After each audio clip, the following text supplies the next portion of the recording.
오늘 본문의 말씀은 어제 살펴보았던 그 히스기야의 기도에 대한 하나님의 응답으로 시작하고 있습니다. 하나님께서 이사야 선지자를 통하여 무엇이라 말씀하십니까? 본문 20절 말씀에 네가 아수르 왕 사네립 때문에 내게 기도하는 것을 내가 들었노라 말씀하십니다. 이 히스기야는 남유다의 왕이죠. 그 고대 세계에 있어서 그 왕이라 함은 지금과는 비교할 수 없는 절대적인 권력을 가진 사람입니다. 하지만 그런 권력과 힘을 가진 사람도, 그런 왕도 더 큰 나라의 힘과 권력 앞에서는 무용지물일 수밖에 없죠. 즉, 우리가 어떤 신분과 능력과 힘이 있으면 오늘 우리가 처한 어떤 문제를 해결할 수 있을 것이라 기대하기도 하지만, 우리가 가진 힘이라는 것은 세상의 다른 더 큰 힘 앞에서는 항상 위태로울 수밖에 없는 것입니다. 이것은 히스기야에게 있어서나, 그리고 그보다 더 큰 나라였던 아수르에게 있어서나 마찬가지인 점입니다. 하지만 이 두 나라의 결정적인 차이는 무엇입니까? 히스기야 왕은 이 절대적인 위기 앞에서 하나님을 찾은 것이었고, 반대로 아수르 왕은 하나님을 멸시하며 자신이 최고인 양 교만하여 의시됐다는 것입니다. 이 아수르 왕 사네립의 교만은 하늘을 찌르는 듯 했습니다. 애굽의 생명을 좌우하고 그 나일강을 말리는 신적 능력의 소유자로 자신을 높이고 있습니다. 수많은 나라와 그들의 신을 파괴했으며 내가 그 모든 위에 군림하고 있는 것처럼 생각하였습니다. 하지만 이것은 하나님께서 자신의 정하신 바를 이루기 위하여 그 아수르를 진노의 막대기로 사용하신 것임을 모르기 때문이었죠. 이처럼 교만은 무엇입니까? 내가 하나님의 도구라는 사실을 잊을 때, 하나님의 큰 역사와 섭리 가운데 있음을 내가 잊어버릴 때 찾아오는 것입니다. 따라서 하나님께서 히스기야에게 응답하시면서 지금 아수르에 대해서 무엇이라 말씀하고 계십니까? 오늘 본문 28절 말씀을 보시게 되면 내게 향한 분노와 내 교만한 말이 내 귀에 들렸도다. 그러므로 내가 갈고리를 내 코에 꿰고 재갈을 내 입에 물려 너를 오던 길로 끌어 돌이키리라 말씀하십니다. 하나님께서 교만이라는 죄를 참으로 미워하시죠. 그 일례로 그 사단은 어떤 존재입니까? 그 역시 하나님의 피조물임에도 불구하고 자기의 영광이 도취하여 타락함으로 하나님을 떠났습니다. 그러했던 사단이기 때문에 사람 안에 있는 그 교만한 마음을 참으로 이용을 잘합니다. 아담과 하와를 유혹하였던 것처럼, 아수르 왕 사네립의 마음을 조정하였던 것처럼 우리의 마음을 조정하여서 하나님보다 더 큰 존재가 될 수 있는 것처럼 착각하게 만듭니다. 하지만 그 교만의 끝이 결국 망하는 데 있음을 알려주고 있지 않죠. 이처럼 사네립은 자신이 절대자인 것처럼 생각하였지만 결국 자기의 아들들에 의해 살해당하게 됩니다.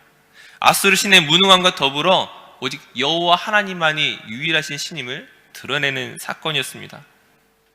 그리고 이 모든 사건들을 통하여 히스기야 왕이 어떤 것들을 깨닫게 되겠습니까? 은혜를 구하는 자에게 은혜를 베푸시는 하나님의 능력입니다. 하지만 우리가 반드시 기억해야 할 것이 무엇이냐면 이 은혜라는 과정이 과연 어디에서부터 시작되었느냐는 것이죠. 우린 자칫 히스기야 왕의 그 기도와 그 열심에서 그 원인을 찾으려고 할 때가 있습니다. 물론 히스기야의 그 기도는, 그 겸손과 믿음은 하나님의 역사를 일으키는 데 있어서 굉장히 중요한 도구였고 반드시 필요한 것이었지만, 이것이 필요 없다고 말하는 것이 아니라 그보다 더 결정적인 우선적인 것이 있다는 것이죠. 즉 그의 기도에 앞서 이 이스라엘을 향한, 히스기야를 향한 하나님의 구원이 어디에서부터 비롯된 것입니까?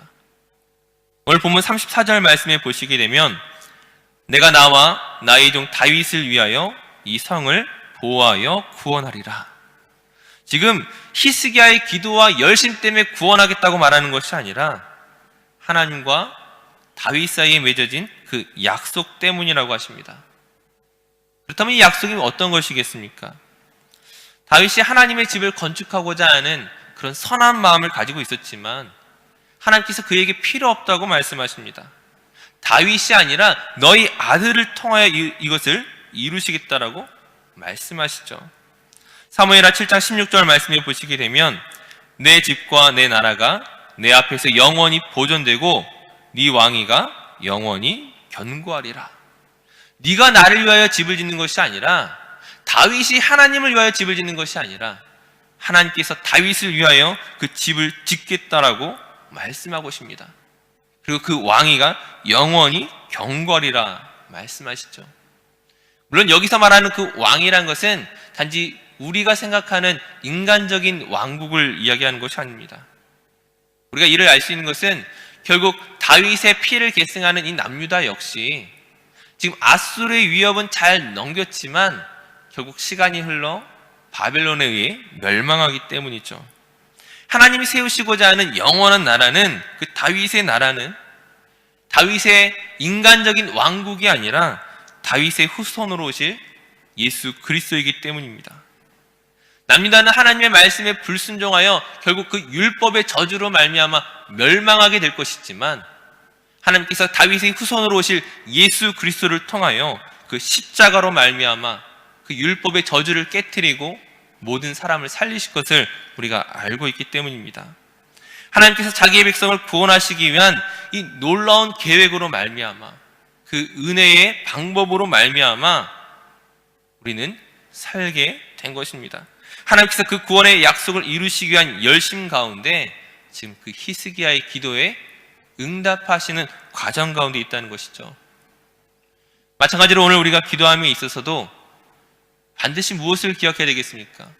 하나님께서 저와 여러분의 기도에 응답하실 것이지만 그것이 우리의 기도가 남들보다 더 뜨겁거나 열정적이거나 헌신적이기 때문이 아닙니다. 우리가 다른 사람들보다 의롭거나 선하기 때문이 아니라 마치 그런 것을 통하여 우리의 어떤 교만을 숨기지 마시고 하나님께서 오직 우리를 향한 그 은혜와 사랑으로 우리에게 먼저 찾아오셨음을 우리가 믿음의 눈으로 바라볼 때에 우리는 우리의 기도에 하나님께서 얼마나 놀라운 방법으로 역사하시는지를 보게 될 것입니다. 다시 한번 그 구원은 처음부터 끝까지 나의 일이 아니라 하나님의 일임을 기억하시기 바랍니다. 하나님께서 정하시고 하나님의 때에 이루시는 방법입니다. 나를 위한 일이기 이전에 하나님께서 그 당신의 영광을 위하여 그 이 모든 일들을 하신다는 것입니다. 나를 위한, 나에 의한 것이 아니라 오직 하나님께서 이루시는 일임을 우리가 기억할 때 우린 교만한 것이 아니라 하나님 앞에 겸손할 수 있는 것입니다. 마지막으로 어제 읽은 한 가지 이야기를 제가 잠깐 소개해 드릴까 합니다. 한 선비가 한양에 시험을 보러 가고 있었습니다. 이 선비가 자신의 학식에 대해서 굉장히 자부심이 많은 사람이었는데 이제 배를 타고 가다가 뱃사공에게 질문합니다. 이보기 사공, 자네는 논어를 읽어보았는가? 이 사공이 무엇이라 대답합니까? 아유, 제가 그런 책을 어찌 읽어봤겠습니까? 전 그런 책이 있는지도 잘 모릅니다. 이 선비가 이렇게 대답하는 거죠. 자네 논어를 모른다니 그게 말이 되는가? 그것은 자네 몸은 살아있을지 모르지만 자네의 정신은 죽은 것이나 다름없네. 그렇게 꾸짖었습니다. 그 순간에 큰 바람이 불어와 물결이 출렁거릴 때에 이 사공이 물어봅니다. 선비님, 당신은 헤엄을 칠 줄 아십니까? 배가 뒤집힐까봐 두려워서 걱정하던 이 선비가 말합니다. 난 평생 글 공부만 해가지고 헤엄칠 줄 모르네. 그러자 사공이 말하는 거죠. 만약 이 배가 이 물결에 뒤집힌다면 선비님은 정신만 살아있고 몸은 죽은 것과 다름없겠습니다. 다행히 무사히 강 건너편에 도착하였는데 크게 깨달음을 얻은 이 선비가 과거 시험을 보지 않고 다시금 고향으로 돌아갔다는 이야기입니다. 이 말씀을 왜 드리냐면은 우리가 이 기도의 자리에 나왔습니다. 대부분의 사람들이 잠들어 있는 이 시간에 우리가 기도의 자리에 나와서 하나님 앞에 예배하고 있지만 우리가 반드시 기억해야 할 것은 이 기도의 자리가 우리의 자랑의 자리가 아니라 오직 하나님의 은혜를 경험하는 자리가 되어야 된다는 것입니다. 내가 남들보다 더 많이 기도한다는 것이, 새벽에 깨어 있다는 것이 사람들 앞에서 나타내야 할 것들이 아니라 오직 이것은 하나님의 은혜를 얻기 위한 우리 작은 미약한 행위라는 것입니다. 우리 믿음은 간증은 자랑의 대상이 아니라 하나님의 은혜를 얻기 위한, 하나님의 도움을 얻기 위한 그 출발임을 기억하시며 더 깊은 기도의 자리로 나아갈 때에 우리가 생각하는 것 이상으로, 우리가 상상하는 것 이상으로 하나님께서 놀라운 구원과 은혜와 귀한 일들을 베푸실 줄 믿습니다. 그 하나님의 은혜를 경험하는 저와 모든 성도들 되시기를 간절히 축원합니다. 기도하겠습니다. 사랑의 하나님, 우리를 이 새벽 기도의 자리로 이끌어 주시니 감사합니다. 수많은 기도 제목을 가지고 나왔사온데 우리에게 은혜를 베푸시고 그 간절한 기도에 응답하여 주시기를 소원합니다. 그 기도의 응답 속에서 더욱 겸손하게 하시고 혹 아직도 간구하는 기도의 제목들이 있다면 주님 은혜를 더하여 주시옵소서.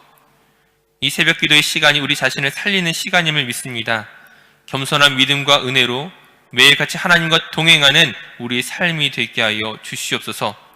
오늘 우리의 삶을 통하여 주님께 영광 돌리기를 소원하오며 감사드리며 예수님의 이름으로 기도드립니다. 아멘.